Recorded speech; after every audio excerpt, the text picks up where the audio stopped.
I'm so thankful to be here, so thankful you are here.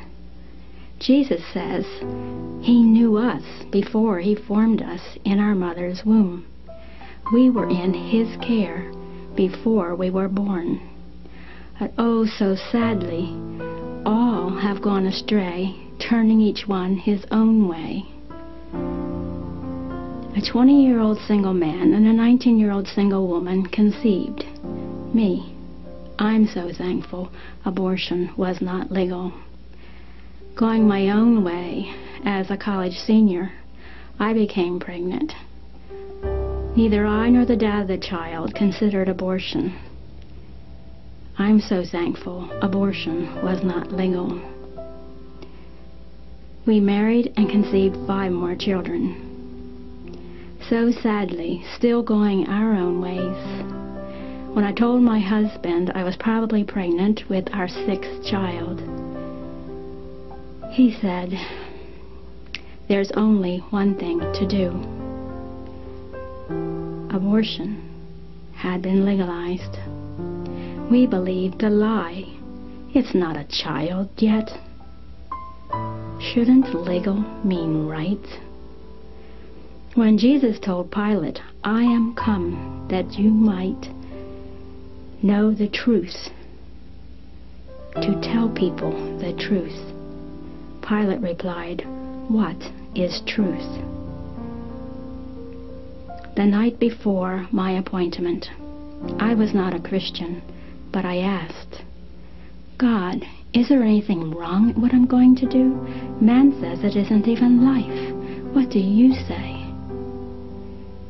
In the morning, a clerk from the facility called. "The doctor has to cancel his appointments. What do you want to do?" I didn't remember the night before. I did not make the connection. I wasn't listening. In the waiting room were 2 other women. I could hear their conversation. "It's our 2nd. Too soon. It's our 3rd. We only want 2. I thought nothing. I felt nothing.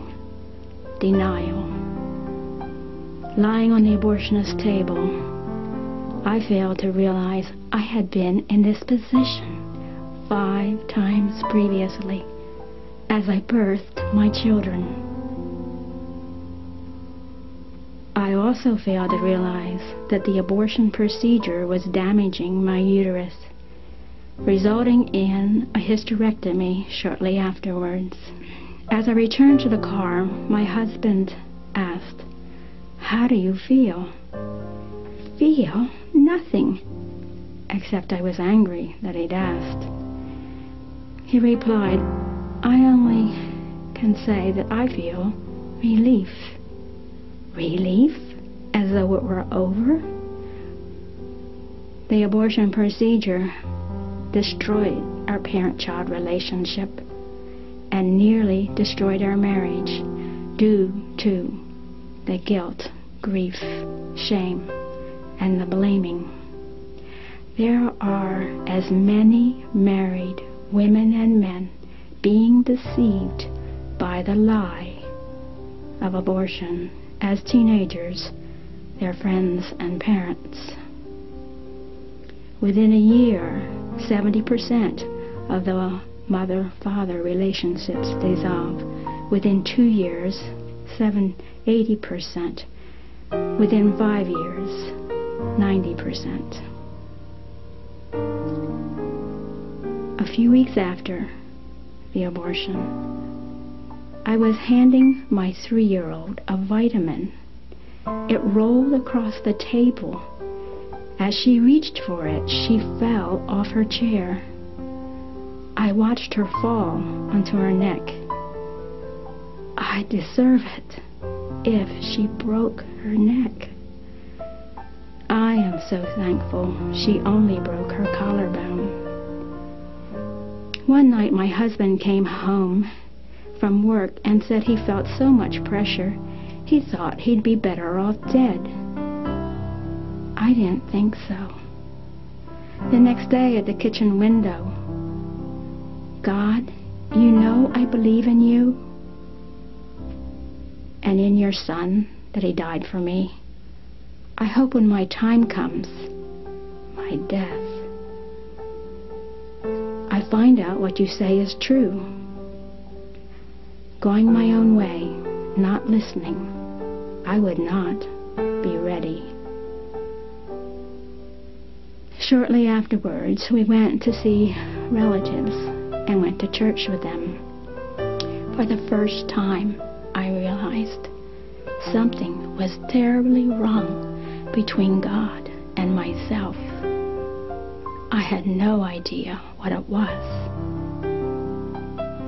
At my right ear, I heard, "Stand up, acknowledge me." I looked at the room of strangers. No, I can't.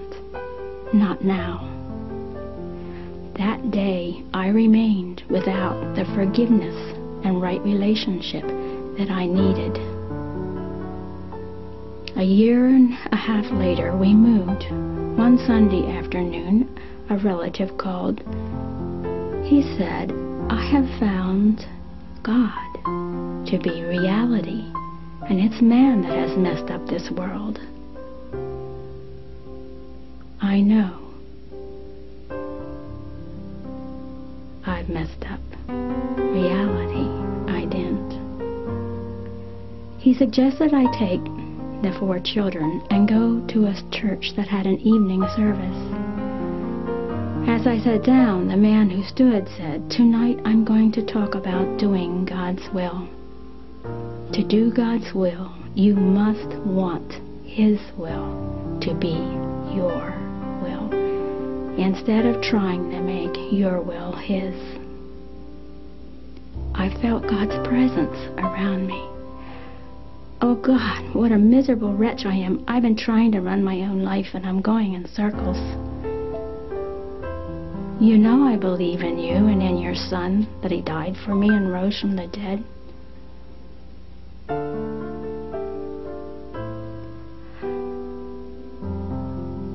Oh, the weight, the guilt. Oh God, I've murdered. The peace was greater. And I knew God was no longer far away. I belonged to Him. Previously, I'd only been existing. Now I'd begun to live as God intended. And such comfort. I was the mother of 6 children, not just the 4 I was raising. The 3rd child who had died premature, and the 6th child I'd aborted, were with him.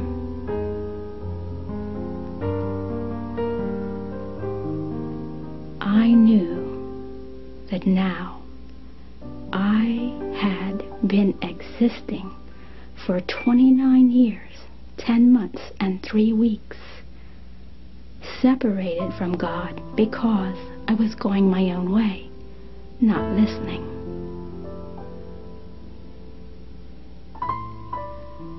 When my daughter had fallen that day, that evening I called my sister and I said, "I think God has forgiven me." She said He has, but there was a problem.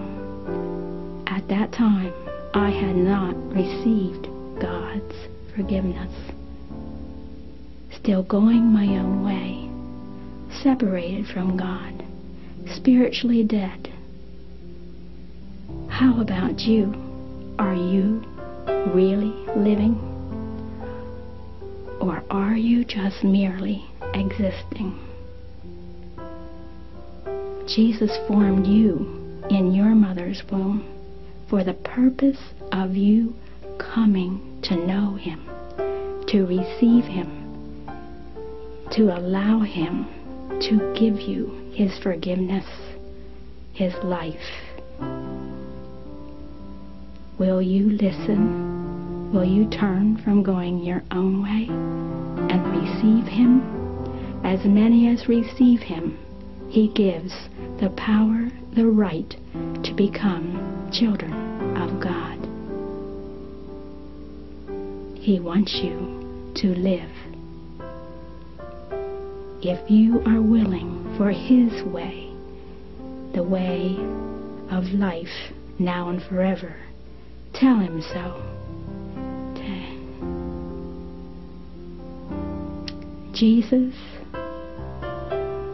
forgive me for going my own way.